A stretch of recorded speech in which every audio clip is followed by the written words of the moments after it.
देश में कोरोना संक्रमण के मामले में लगातार बढ़ोतरी हो रही। अब देश में कोरोना के सक्रिय मामलों की संख्या 7,000 के पार पहुंच गई है। बीते 24 घंटे में 33 नए मामले सामने आए हैं, जिसके बाद कुल मामलों की संख्या और भी बढ़ गई। अब तक के कोरोना के नए वेरिएंट में देश में 77 लोगों की मौत हो चुकी है। इनमें से सबसे ज्यादा 21 मौतें महाराष्ट्र में। स्वास्थ्य विभाग के मुताबिक बीते एक हफ्ते में 30 लोगों की मौत दर्ज की गई है। देश के सबसे ज्यादा सक्रिय मामले केरला से सामने, जहाँ 615 मरीजों का इलाज। उत्तर प्रदेश के अयोध्या में भी 4 कोरोना के नए मामले दर्ज किए। केजीएमयू में उनका इलाज चल रहा है, जबकि 2 अन्य मरीजों अस्पताल में ही रखा गया। मुख्य चिकित्सा अधिकारी ने बताया कि सभी संक्रमितों के ट्रैवल हिस्ट्री खंगाली जा रही है और इससे संपर्क में आए लोगों की भी जांच कराई जा रही है। सरकार और स्वास्थ्य विभाग को लगातार सतर्क रहने और कोविड प्रोटोकॉल का पालन करने के लिए कहा जा रहा है। मैं अंजला खान, श्री न्यूज लखनऊ। बिहार आगामी विधानसभा चुनाव को लेकर महागठबंधन की बैठक की शुरुआती हो चुकी है। नेता प्रतिपक्ष तेजस्वी यादव के नेतृत्व में उनके ही आवास पर बैठक चल रही थी। इंडिया गठबंधन की यह चौथी बैठक है। आगामी चुनाव को देखते हुए इसे काफी अहम माना जा रहा है। राजनीतिक पंडितों का मानना है कि इस बैठक में सीट शेयरिंग और मुख्यमंत्री पद के उम्मीदवारों की घोषणा हो सकती है, लेकिन इस दोनों मुद्दा पे बात नहीं हुई। सूत्रों के अनुसार अब तक फॉर्मूले पर नजर डाले तो राष्ट्रीय जनता दल 145 सीट पर चुनाव लड़ सकती है। वही कांग्रेस की बात करें तो 50 सीट पर और अहम दल 30 सीट और बाकी 18 सीट मुकेश सहनी और पत्तू पसी पारस के खाते में जा सकती है। हालांकि मुकेश सहनी 60 सीट और डिप्टी सीएम पद का मांग कर रहे हैं। कांग्रेस भी इस बार 70 सीट पर चुनाव लड़ना चाहती है। इतना ही नहीं, पिछले चुनाव में 19 सीट पर चुनाव लड़कर 12 सीट जीतने वाला दल इस बार 35 सीट का मांग कर रहे हैं। अब बैठक के बाद ही पता चलेगा कि किस पार्टी को कितने सीट पर सहमति बनी है। वीडियो जर्नलिस्ट राजविंदर के साथ दीपक झा, श्री न्यूज दिल्ली। अहमदाबाद में हुए दर्दनाक विमान हादसे का असर पूरे उत्तर प्रदेश में साफ दिख रहा है। वहीं हादसे में कई लोगों की मौत के बाद देश भर में शोक की लहर है। मुख्यमंत्री योगी आदित्यनाथ ने हादसे पर गहरा दुख जताया है और राज्य सरकार के सभी सार्वजनिक कार्यक्रम को तत्काल स्थगित करने के निर्देश दिए।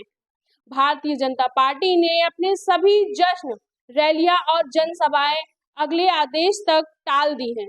वहीं मुख्यमंत्री योगी आदित्यनाथ का आज लखनऊ में जनसभा कार्यक्रम था, उसको भी रद्द कर दिया गया और उसी के साथ ही साथ कानपुर में शिलान्यास समारोह भी रद्द कर दिया गया है। वहीं समाजवादी पार्टी और कांग्रेस ने भी अपने सारे सार्वजनिक कार्यक्रम, प्रेस वार्ता और रैलियां स्थगित कर दी हैं।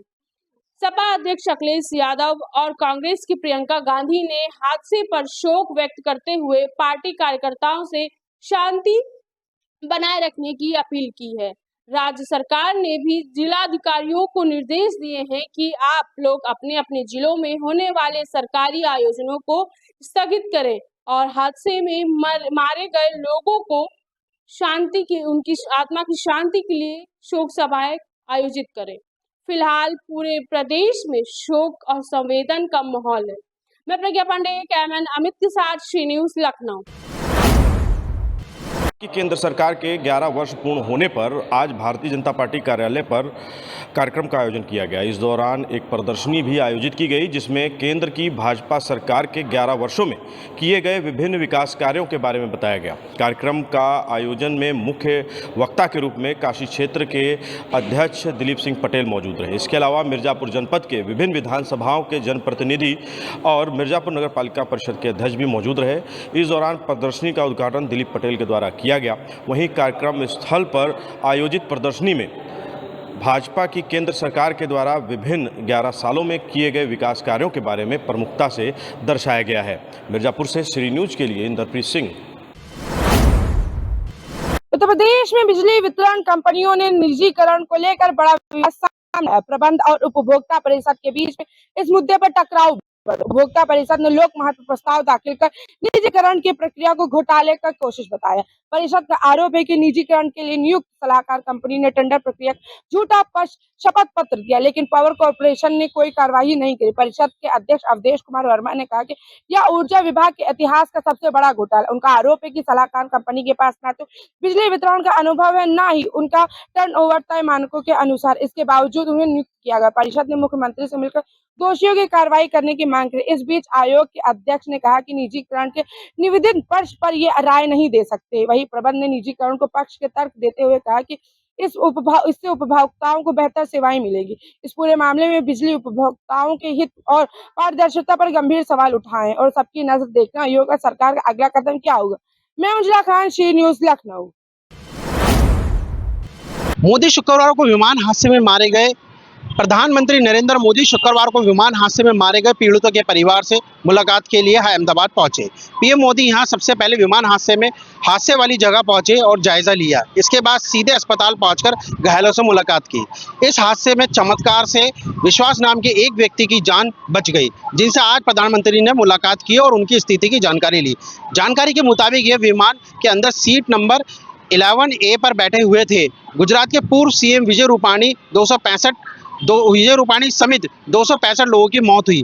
12 जून को दोपहर के समय अहमदाबाद से लंदन जा रही एयर इंडिया की फ्लाइट AI 171 दुर्घटना का शिकार हो गई।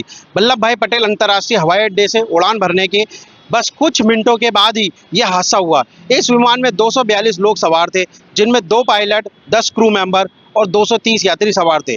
बोइंग कंपनी के B787 ड्रीम लाइनर विमान में यह हादसा हुआ। बताया जा रहा है ये विमान में लगभग 230 यात्री सवार थे, जिनमें से 169 भारतीय थे, वहीं 53 ब्रिटिश नागरिक थे। इसके अलावा विमान में 1 कनाडाई नागरिक और 7 पुर्तगाली थे। उनके साथ विमान में अन्य 12 लोग भी थे, जिनमें 2 पायलट और 10 चालक दल के सदस्य थे। मैं वीडियो जर्नलिस्ट विशाल के साथ अमित वर्मा, श्री न्यूज, दिल्ली। मैं इस वक्त मोतीपुर में खड़ा हूं और ये जो सड़क बन रही है ये मोतीपुर और सिसानिया होते हुए अन्य किसी जगह पे जा रही है और इसका पुनर्निर्माण चल रहा है। ग्रामीण लगातार इसके पुनर्निर्माण का विरोध कर रहे हैं और विरोध क्यों कर रहे हैं इसका एक कारण है। ग्रामीण बताते हैं कि इस सड़क का निर्माण इतना घटिया किया जा रहा है कि अगर इसका विरोध नहीं किया गया और इसका पुनर्निर्माण सही ढंग से नहीं किया गया तो यह सड़क फिर कुछ दिनों में ही गड्ढों में तब्दील हो जाएगी। योगी आदित्यनाथ खुद लोक निर्माण विभाग के मंत्री हैं, उनके ऊपर ही ये दारोमदार है कि वो इस तरह की गुणवत्तापूर्ण सड़कों को जो है देंगे, लेकिन यहाँ पर सड़क के निर्माण में भ्रष्टाचार देखने को मिल रहा है।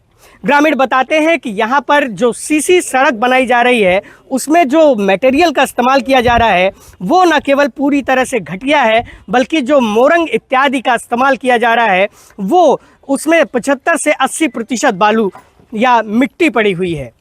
अब इस सड़क को लेकर जो वीडियो वायरल हो रहे हैं या जो चीज़ें वायरल हो रही हैं उस पर अधिकारी कितना संज्ञान लेते हैं, उस पर सूबे के खुद मुख्यमंत्री योगी आदित्यनाथ कितना संज्ञान लेते हैं, ये देखने वाली बात होगी। फिलहाल बलरामपुर ज़िले में बाढ़ के कारण टूटी हुई सड़कों का पुनर्निर्माण जोरों शोरों से चल रहा है। बलरामपुर में 2 निर्माण खंड कार्य करते हैं, प्रांतीय लोक निर्माण खंड और जो है निर्माण खंड यहाँ पर काम करता है। 2-2 विधानसभाएं दोनों खंडों में वितरित हैं और ये दोनों जो विधानसभाएं हैं यहाँ पर जो काम होता है वो इन्हीं दोनों के ज़रिए होता है, यही दोनों देख रेख करते हैं। अब देखना होगा कि दोनों निर्माण खंडों में जो सड़कों का निर्माण हो रहा है वो इस कदर घटिया हो रहा है कि ग्रामीण लगातार विरोध कर रहे हैं। कहीं कोई खुरपे से विटामिन की सड़क को उखाड़ रहा है तो कहीं कोई पैर से सीसी की बनी हुई सड़कों को उखाड़ रहा है और उसका वीडियो वायरल हो रहा है। बलरामपुर से मैं योगेंद्र विश्वनाथ त्रिपाठी, श्री न्यूज़ के लिए। मंत्री स्वामी प्रसाद मौर्य ने विधानसभा चुनाव के पहले कई दलों के साथ मिलकर मोर्चा बनाने का फैसला लिया है। साथ ही उन्होंने खुद को सीएम का उम्मीदवार भी घोषित कर दिया है। पूर्व मंत्री स्वामी प्रसाद मौर्य ने पंचायत चुनाव और 1.5 वर्ष होने वाले बाद वाले विधानसभा चुनाव से पहले कई दलों के साथ मिलकर लोक मोर्चा का गठन किया है। बता दें कि वर्ष 2022 में वे विधानसभा चुनाव से पहले भाजपा को छोड़कर समाजवादी पार्टी में चले गए थे। हालांकि सपा में उनका सियासी सफर काफी लंबा नहीं चल पाया और जनता पार्टी के नाम से अपना एक नया दल बना लिया था। और आपको यह भी हम बता दें कि लोक मोर्चा का गठन करने वाले स्वामी प्रसाद मौर्य ने विधानसभा चुनाव फिर से लड़ने का फैसला लिया है। वहीं सियासी गलियारे में कई न कई जो राजनीतिक मुद्दे हैं वो गरमा गए हैं। वहीं उनके पूर्व मंत्री के निजी सचिव सज्जाद अली ने बताया कि लोक मोर्चा में सर्वसम्मति से स्वामी प्रसाद मौर्य को विधानसभा चुनाव में मुख्यमंत्री पद के लिए एक चेहरा घोषित कर दिया गया है। वहीं आज प्रेस वार्ता कर पूर्व कैबिनेट मंत्री स्वामी प्रसाद मौर्य ने मौजूदा सरकार यानी भाजपा सरकार पर कई बड़े गंभीर आरोप लगाए हैं। उन्होंने कहा कि सरकार का दोहरा चाल चरित्र जो है वो सामने आ गया है। सिर्फ हिंदू मुस्लिम की करने वाली यह सरकार आपस में लोगों को लड़वाती है और भाजपा को सत्ता से बाहर कर देना चाहिए, क्योंकि उसकी नीतियों में कोई भी जनहित के लिए कोई भी कार्य नहीं है, कोई भी योजनाएं नहीं है। उत्तर प्रदेश को बचाने का काम अपनी जनता पार्टी करेगी, ना कि भाजपा सरकार।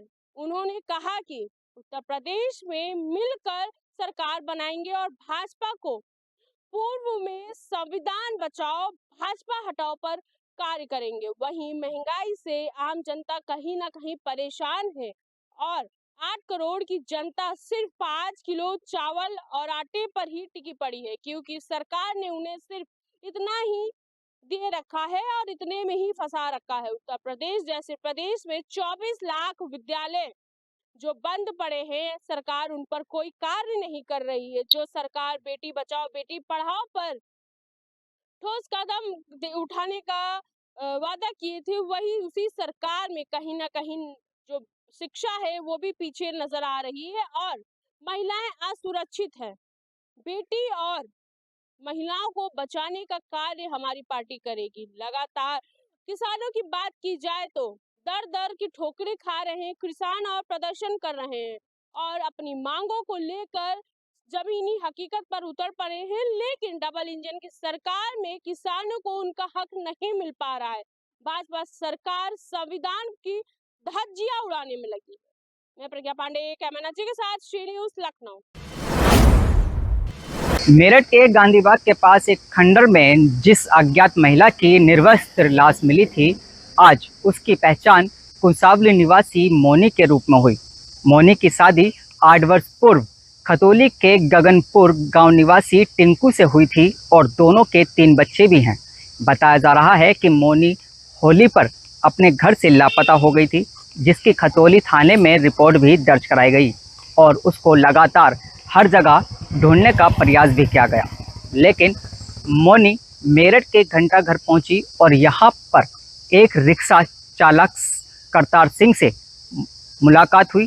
करतार सिंह को मोनी से प्यार हो गया और दोनों ही साथ रहने लगे। करतार सिंह रिक्शा चलाकर जो भी कुछ कमाता था, उससे मोनी और करतार सिंह का गुजर बसर चल रहा था। करतार सिंह और मोनी सड़क पर ही रात गुजारते थे। धीरे धीरे मोनी को नशा सहित बुरी आदतों की लत लग गई, जो करतार सिंह को बिल्कुल पसंद नहीं था। करतार सिंह ने पहले तो कई बार मोनी को समझाया, लेकिन मोनी नहीं मानी। इस बार तो मोनी कुछ दिनों के लिए करतार सिंह के संपर्क से भी बाहर हो गई और जब एक रात वापस आई तो काफ़ी नशे में थी। तभी करतार सिंह रात को 12 बजे उसे अपने रिक्शे में घुमाने के बहाने गांधी बाग के पास एक खंडर में ले गया, जहां नशे में धुत मोनी से करतार सिंह ने संबंध बनाए और चेहरे पर ईंट से वार कर हत्या कर दी गई। फिलहाल पुलिस ने करतार सिंह को हिरासत में ले लिया है और अब जेल भेजने की तैयारी चल रही है। सागर कुशवाहा, श्री न्यूज़, मेरठ। रायबरेली जिले के गदागन थाना क्षेत्र के देवगनपुर गांव में आज 2 पक्षों में खूनी संघर्ष हो गया, जिसमें करीब 10 लोग घायल हुए हैं। वहीं सूचना पर पहुंची पुलिस मामले की जांच पड़ताल में जुट गई। दरअसल आपको बता दें कि देवगनपुर गांव के रहने वाले छीटूलाल और अखिलेश के बीच जमीन को लेकर काफी समय से विवाद चल रहा है।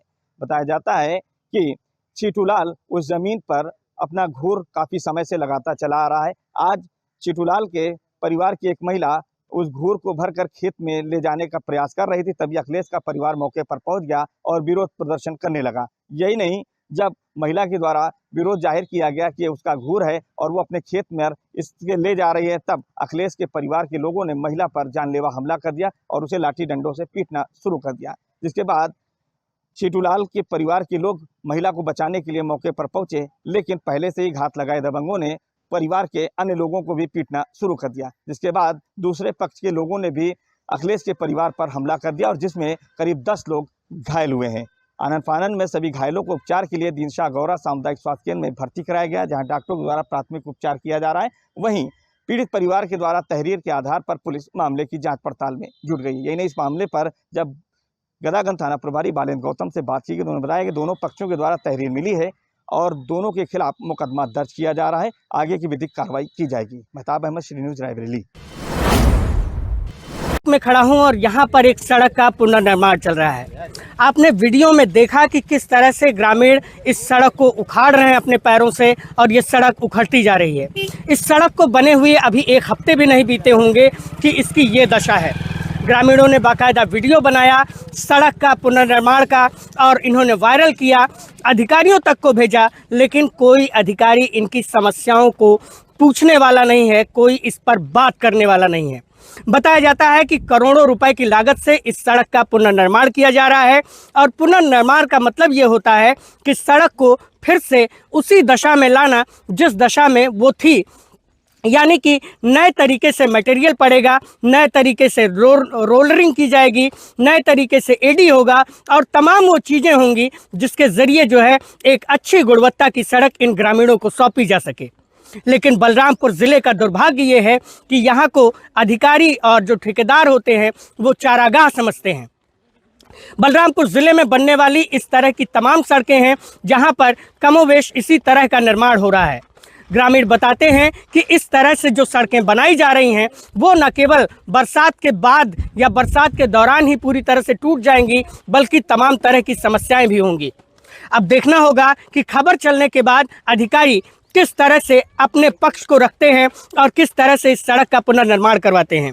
बहरहाल हमने अधिशासी अभियंता बलरामपुर प्रांतीय खंड से जब बात करने की कोशिश की तो उन्होंने ना तो हमारा फ़ोन उठाया, ना ही हमने जो उन्हें वॉइस मेल भेजा था उसका ही उन्होंने कोई जवाब दिया।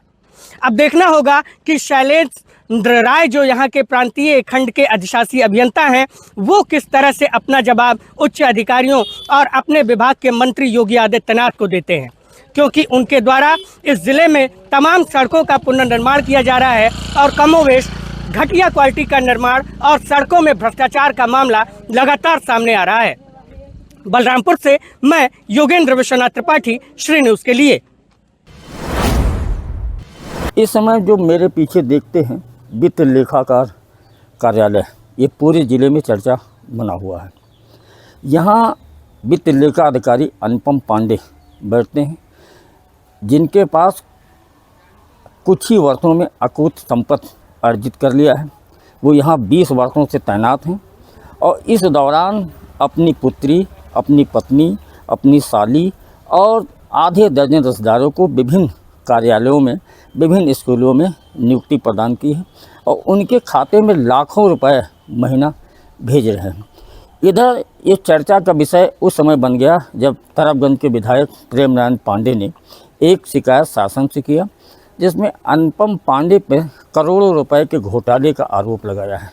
उनका कहना है कि इनके परिवार के लोग अभी 1 माह तक जो शिक्षा विभाग में कार्यरत हैं, तैनात हैं, वो सऊदीया में थे और सऊदीया जहाँ जिस होटल में रहते उस होटल के एक कमरे का किराया 77,000 रुपये है और एक थाली खाने का मूल्य 65 रुपये है और एक अगर बोतल पानी ले 7 रुपये है। इस तरह से 1 महीना वहाँ सऊदीया में रह रहे थे। इसके बावजूद उन लोगों द्वारा जो वहाँ रह रहे थे, यहाँ प्रशासन से, शासन से किसी तरह से कोई अनुमति नहीं ली गई और विदेश थे। इस दौरान उनके वेतन भी बनते रहे और उनके खाते में पहुँचते रहे। यही नहीं, आरोप तो ये है कि अनुपम पांडे द्वारा 9 लग्जरी गाड़ियाँ, विभिन्न जनपदों में 1 दर्जन से अधिक मकान गोंडा सहित लखनऊ, अलीगढ़ में लिए हुए हैं। अब सवाल उठता है कि 20 वर्षों की कमाई, जिनका वेतन केवल 26,000 रुपये है, इतनी संपत्ति हुई कहाँ से? इतने परिवार के लोगों को कूट रचित दस्तावेज के आधार पर इनको नौकरी दी गई, ये कैसे संभव हुआ?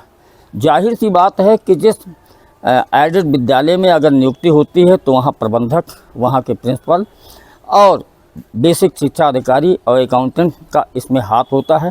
तो इसमें इन लोगों को भी दोषी माना जाए और इनके विरुद्ध कार्रवाई की जाए। इस तरह से प्रेम नारायण पांडे जो विधायक तरफगंज के हैं, उन्होंने अपेक्षा की है। गोंडा से जीरो ग्राउंड से कैलाश वर्मा।